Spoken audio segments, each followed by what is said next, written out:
A renowned U.S. economist has called on the U.S. and China to rebuild trust and replace the bilateral zero-sum trade framework with a positive-sum commitment.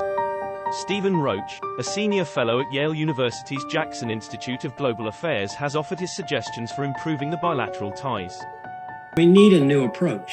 One is to rebuild trust. Sounds very simple. There's some very easy and quick things we can do, such as restarting student exchange programs, relaxing restrictions on NGOs, opening up visas and international travel between countries the way it used to be. And then there's some tough things that we can also address, like climate change, global health, cybersecurity.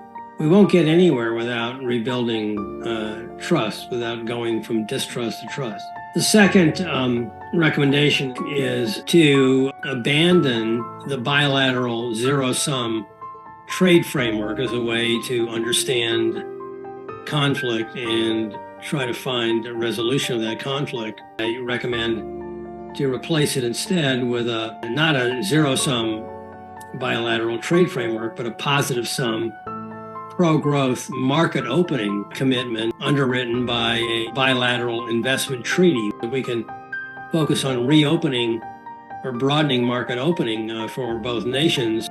Roach believed that the conflict between the two countries could have been avoided were it not for the false narratives and the buck-passing approach between them.